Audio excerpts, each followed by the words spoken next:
ይህ ዲደብሊው ነው። ዲደብሊው ከመሃል አውሮፓ በየዕለቱ የሚያሰራጨውን ዝግጅት ማሰማት ይጀምራል። ነሐሴ 16 ቀን 2011 ዓ.ም ጤና ይስጥልኝ አድማጮች እንደምናመሻችሁ።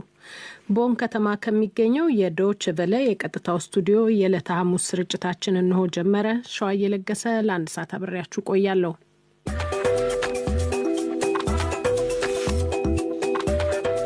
በቆቃና አዋሽ ወንዝ አካባቢ የክረምቱ ዝናብ የጎርፍ አደጋ ስጋት፣ በቴፒ ከተማ የሚገኙ ተፈናቃዮች አቤቱታ፣ በከማሺ ዞን የትምህርት ቤቶች ይዞታ፣ ያልተፈቀደላቸውን በማስተማርና የጥራት ጥያቄ የተነሳባቸው ዩኒቨርሲቲዎችና ኮሌጆች ጉዳይ፣ ከዶቼባን ልምድ ለመቅሰም ወደ ጀርመን የመጡ ኢትዮጵያውያን እንዲሁም የሶማሊያ ፖለቲከኞች ውዝግብ የተሰኙትን ርዕሰ ጉዳዮች በዜና መጽሔት አካተናል።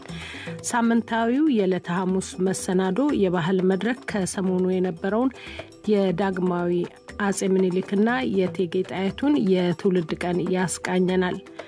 አድማጮች ሁሉንም ለመከታተል አብራችሁን እንድትቆዩ በአክብሮት በመጋበዝ የምንገኝባቸውን የሞገድ መስመሮች ላስታውሳችሁ። በራዲዮ በ13780 ኪሎ ሄርዝ 22 ሜትር ባንድ እና በ11995 ኪሎ ሄርዝ 25 ሜትር ባንድ፣ በሳተላይት ደግሞ በአረብ ሳት በበድር 4 በ11996 ሜጋ ሄርዝ DWA2 26 ዲግሪ ኢስት ሆሪዞንታል እንዲሁም በናይል ሳት 201 7 ዲግሪ ዌስት ቨርቲካል በ11976 ሜጋ ሄርዝ DWA2 ላይ ፈልጉን። በኢንተርኔትም ከድረገጻችን ወይም DW አማሪክ በተባለው አፕሊኬሽን በተንቀሳቃሽ ስልክና ታብሌት እንገኛለን። DW አማሪክ የፌስቡክ አድራሻችንም ነው። የቀጥታ ስርጭታችን በዚሁ ሰዓት ይተላለፋል። አዲስ አበባ ላይም በኢትዮ FM 107.8 አሁን ስርጭታችን በቀጥታ ይደመጣል። ስርጭታችን እንዳበቃ ደግሞ በቴሌግራም እንዲሁም በሳውንድ ክላውድ እናጋራችኋለን። በዚያም ተከተሉን። ከሁሉም ቀዳሚው የዓለም ዜና ነው። የዕለቱ ተረኛ ነጋሽ መሐመድ ተዘጋጅቷል። መልካም ቆይታ። የዲደብሊው ዜና በመጀመሪያ ርዕሶቹን እንሆ። በአማራ ክልል ባለስልጣናት ላይ በተፈጸመው ግድያ የተጠረጠሩ የክልሉ የቀድሞ ባለስልጣናት የምርመራ ሂደት መርማሪዎችንና ዳኞችን እያወዛገበ ነው።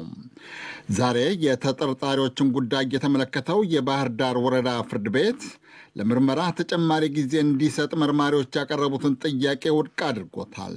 ከፍተኛው ፍርድ ቤት ግን በጉዳዩ ላይ ለመወሰን ለነገ ቀጥሯል። አዲሱ የሱዳን ጠቅላይ ሚኒስትር የሀገሪቱን ምጣኔ ሀብታዊ ቀውስ የሚያስወግድ መርህ ለመንደፍ ቃል ገቡ። ታዋቂው የምጣኔ ሀብት ታዋቂ ተገቢ ያሉት ርዕይና መርህ ካለም ቀውሱን ማስወገድ አይገድም ባይ ናቸው። የብሪታንያው ጠቅላይ ሚኒስትር ቦሪስ ጆንሰን ሀገራቸው ከአውሮፓ ህብረት ስለምትወጣበት ስልት ያቀረቡትን የድርድር ሐሳብ የጀርመንና የፈረንሳይ መሪዎች ውድቅ አደረጉት። ቀኝ አክራሪው የብሪታንያ ፖለቲከኛ በርሊንና ፓሪስን ሲጎበኙ ከሁለቱ ሀገራት መሪዎች ደማቅ አቀባበልና ፈገግታ ግን አልተነፈጋቸውም። ዜናው በዝርዝር ባለፈው ሰኔ 15 በአማራ ክልል ባለስልጣናት ላይ በተፈጸመው ግድያ በተጠረጠሩት የቀድሞ የክልሉ ባለስልጣናት ላይ የሚደረገው ምርመራ መርማሪዎችንና ዳኞችን እያወዛገበ ነው። ዛሬ ባህር ዳር ያስቻለው የባህር ዳር ወረዳ ፍርድ ቤት በተጠርጣሪዎቹ ላይ ተጨማሪ ምርመራ ለማድረግ ፖሊስ ተለዋጭ ቀጠሮ እንዲሰጠው ያቀረበውን ጥያቄ ውድቅ አድርጎታል። ፍርድ ቤቱም እስካሁን የተሰጠው ጊዜ በቂ መሆኑን ጠቅሶ ክስ እንዲመሰረት አዞ ነበረ። ይሁንና መርማሪዎች ለባህር ዳር አካባቢ ከፍተኛ ፍርድ ቤት ይግባኝ ጠይቀው ከፍተኛው ፍርድ ቤት በጉዳዩ ላይ ውሳኔ ለመስጠት ለነገ ቀጥሯል። በነ ብሪጌዲየር ጄኔራል ተፈራ ማሞ መዝገብ ምርመራ ከሚደረግባቸው 62 ተጠርጣሪዎች አንዱ ኮሎኔል አለባቸው ብዙነህ ግን ክሳቸው እንዲቋረጥ መርማሪዎች በመጠየቃቸው ፍርድ ቤቱም ክሱ እንዲቋረጥ አዟል። ይሁንና ፍርድ ቤቱ ከማዘዙ በፊት ተጠርጣሪው ከወህኒ ቤት መለቀቃቸው ሌላ ውዝግብ ማስነሳቱን የባህር ዳር ወኪላችን አለምነው መኮንን ዘግቧል። ተጠርጣሪው ኮሎኔል ስለተለቀቁበት ምክንያት የወህኒ ቤቱ ባለስልጣናት ማብራሪያ እንዲሰጡ ፍርድ ቤቱ በጠየቀው መሰረት የማረሚያ ቤቱ ኃላፊዎች ተጠርጣሪውን የለቀቁት በጽሑፍ በመታዘዛቸው እንደሆነ አስረድተዋል። አዲሱ የሱዳን የሽግግር ጠቅላይ ሚኒስትር አብደላ ሐምዶክ መንግስታቸው የሀገራቸውን ምጣኔ ሀብታዊ ድቀት ለማስወገድና ህዝቡን ከችግር ለማላቀቅ የሚረዳ መርህ እንደሚቀርጽ ቃል ገቡ። በተለያዩ ዓለም አቀፍ ድርጅቶች የሰሩት ዕውቁ የምጣኔ ሀብት አዋቂ አብደላ ሐምዶክ ትናንት እስኪሾሙ ድረስ አዲስ አበባ የሚገኘው የተባበሩት መንግስታት የአፍሪቃ ምጣኔ ሀብት ኮሚሽን ምክትል ኮሚሽነር ነበሩ። ትናንት ማምሻ ቃለ መሐላ ከፈጸሙ በኋላ እንዳሉት ሱዳኖቹን ለተቃውሞ ሰልፍ አደባባይ ያወጣውን የምጣኔ ሀብት ችግር ለመፍታት አብነቱ ተገቢ ርዕይና ተገቢ መርህ ነው። With the right vision, with the right policies, we will be able በተገቢው ርዕይ በተገቢ መርሆች አማካኝነት የገጠመንን የምጣኔ ሀብት ቀውስ መፍታት እንችላለን። በአስቸኳይ የማገገብ መርሃ ግብር ነድፈን ህዝቡ በጣም የሚፈልጋቸውን የምጣኔ ሀብት ችግሮች ፈጥነን የምናስወግድበት እቅድ ይኖረናል። የዋጋ ንረት፣ የሸቀጦች እጥረት፣ ነዳጅ፣ መድኃኒት እነዚህ ሁሉ አስቸኳይ መፍትሄ ይሻሉ። availability of commodities, wheat, fuel, medicine and all that. የፕሬዝደንት ዑመር ሐሰን አልበሽርን የ30 ዘመን አገዛዝ ያስወገደው ህዝባዊ አመፅ መጀመሪያ የተቀሰቀሰው በምግብ ሸቀጦች ዋጋ እጥረት ሰበብ ነበረ።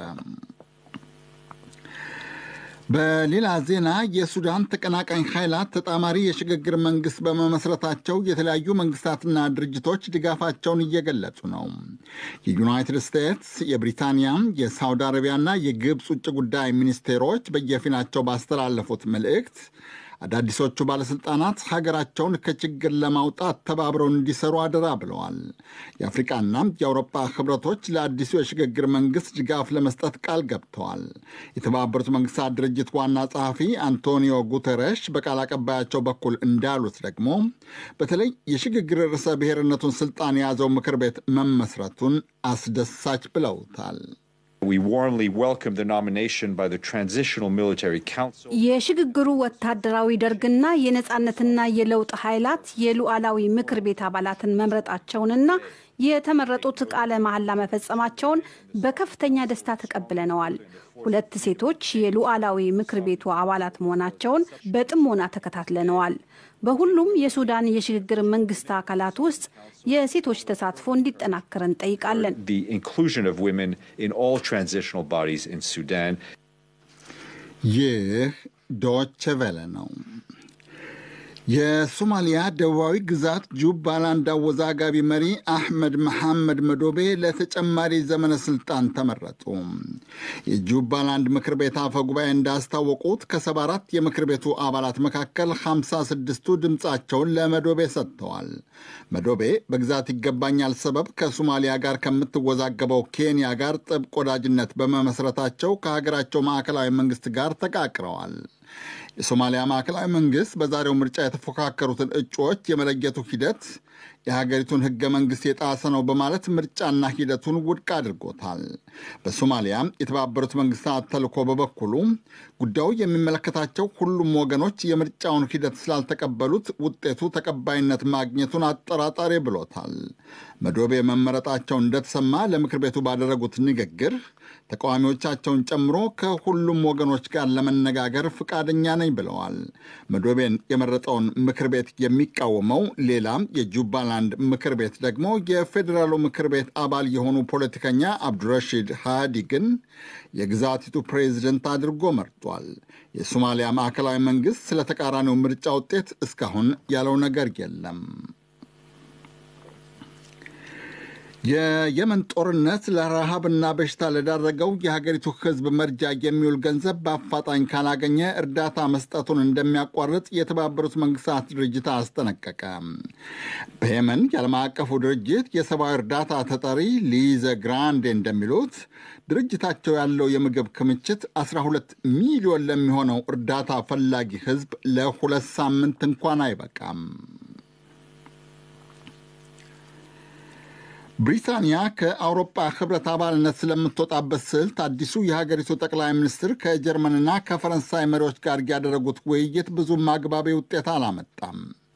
በቅርቡ ስልጣን የያዙት የብሪታንያው ጠቅላይ ሚኒስትር ቦሪስ ጆንሰን ሀገራቸው ከትልቁ ህብረት እንድትወጣ አጥብቀው የሚታገሉ ፖለቲከኛ ናቸው። አክራሪው ፖለቲከኛ የጠቅላይ ሚኒስትርነቱን ስልጣን የያዙትም የአውሮፓ ህብረት ተስማማም አልተስማማም እስከ መጪው ጥቅምት ማብቂያ ድረስ ሀገራቸውን ከህብረቱ አባልነት እንደሚያስወጡ ቃል በመግባታቸው ነበረ። ጠቅላይ ሚኒስትሩ ትናንት በርሊን፣ ዛሬ ደግሞ ፓሪስ ሲገቡ የሁለቱ ሀገራት መሪዎች ደማቅ አቀባበልና ፈገግታ አልነፈጓቸውም። ይሁንና ብሪታንያ በተለይ የአውሮፓ ህብረት አባል ከሆነችው ከአየርላንድ ሪፐብሊክ ጋር በሚያዋስናት ድንበር ላይ ይመሰረታል ስለተባለው ኬላ አዲስ ድርድር እንዲደረግ ያቀረቡትን ጥያቄ ተቀባይነት አላገኘም። የጀርመኗ መራሒተ መንግስት አንጌላ ሜርክል በ30 ቀናት ውስጥ መደራደር አይቻልም ሲሉ፣ የፈረንሳው ፕሬዚደንት ኢማኑኤል ማክሮ ደግሞ በቂ ጊዜ የለም ብለዋል። ይህ ዶቼ ቬለ ነው።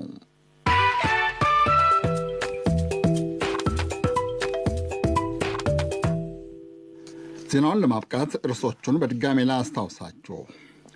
በአማራ ክልል ባለሥልጣናት ላይ በተፈጸመው ግድያ የተጠረጠሩ የክልሉ የቀድሞ ባለሥልጣናት የምርመራ ሂደት መርማሪዎችንና ዳኞችን እያወዛገበ ነው። ዛሬ የተጠርጣሪዎቹን ጉዳይ የተመለከተው የባህር ዳር ወረዳ ፍርድ ቤት ለምርመራ ተጨማሪ ጊዜ እንዲሰጥ መርማሪዎች ያቀረቡትን ጥያቄ ውድቅ አድርጎታል። ከፍተኛው ፍርድ ቤት ግን በጉዳዩ ላይ ለመወሰን ለነገ ቀጥሯል። አዲሱ የሱዳን ጠቅላይ ሚኒስትር የሀገሪቱን ምጣኔ ሀብታዊ ቀውስ የሚያስወግድ መርህ ለመንደፍ ቃል ገቡ። ታዋቂው የምጣኔ ሀብት ታዋቂ ተገቢ ያሉት ርዕይና መርህ ካለ ቀውሱን ማስወገድ አይገድም ባይ ናቸው። የሱዳን ተቀናቃኝ ኃይላት የጋራ የሽግግር መንግስት በመመስረታቸው ከአብዛኛው ዓለም የድጋፍ ቃል እየተገባላቸው ነው። የብሪታንያው ጠቅላይ ሚኒስትር ቦሪስ ጆንሰን ሀገራቸው ከአውሮፓ ህብረት ስለምትወጣበት ስልት ያቀረቡትን የድርድር ሐሳብ የጀርመንና የፈረንሳይ መሪዎች ውድቅ አደረጉት። ቀኝ አክራሪው የብሪታንያ ፖለቲከኛ በርሊንና ፓሪስን ሲጎበኙ ከሁለቱ ሀገራት መሪዎች ደማቅ አቀባበልና ፈገግታ ግን አልተነፈጋቸውም ነበረ። የዜናው መልእክት የእስካሁኑ ነበር። አድማጮች፣ የዓለም ዜናውን ከነጋሽ ተከታተልን። የዕለተ ሐሙስ ስርጭታችን ቀጥሏል።